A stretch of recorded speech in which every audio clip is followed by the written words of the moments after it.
ಚಿರತೆಯ ಮೃತದೇಹವು ಸಂತೇಮರೂರು ಗ್ರಾಮದ ಕೆರೆಯೇರಿ ಮೇಲೆ ಪತ್ತೆಯಾಗಿದೆ. ಸಂತೇಮರೂರು ಗ್ರಾಮದ ಕೆರೆಯೇರಿಯನ್ನು ಇಂದು ಮಧ್ಯಾಹ್ನ ಸ್ವಚ್ಛತೆ ಮಾಡುವ ವೇಳೆ ಚಿರತೆ ಮೃತದೇಹ ಪತ್ತೆಯಾಗಿದ್ದು, ವಿಷಯ ತಿಳಿದ ಅರಕಲಗೂಡು ವಲಯ ಸಿಬ್ಬಂದಿಗಳು ಕೂಡಲೇ ಸ್ಥಳಕ್ಕಾಗಮಿಸಿ ಪರಿಶೀಲಿಸಿದ್ದು, ಚಿರತೆಯ ದೇಹ ಸಂಪೂರ್ಣ ಕೊಳೆತ ಸ್ಥಿತಿಯಲ್ಲಿದ್ದು, ಚರ್ಮ, ಹಲ್ಲು, ಉಗುರುಗಳು ಯಥಾಸ್ಥಿತಿಯಲ್ಲಿ ಸ್ಥಳದಲ್ಲಿಯೇ ಇರುತ್ತವೆ.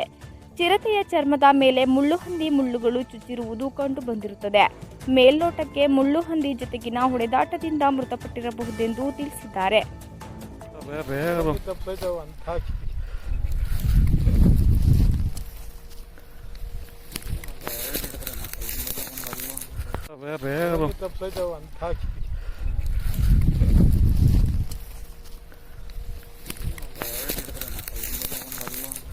ಪ್ರಾಣಿಯು ಪಕ್ಷಿಯು ನಗುತ್ತಿರಲು ಇದು ಗಿಡ ಮರ ತುಂಬಿದ ಕಾಡು ಮನೆ. ನಾಡಿದು ಉಳಿಯಲು ಕಾಡಿರಬೇಕು, ಅಡವಿಯ ಉಳಿವಿದು ನಮ್ಮ ಹೊಣೆ.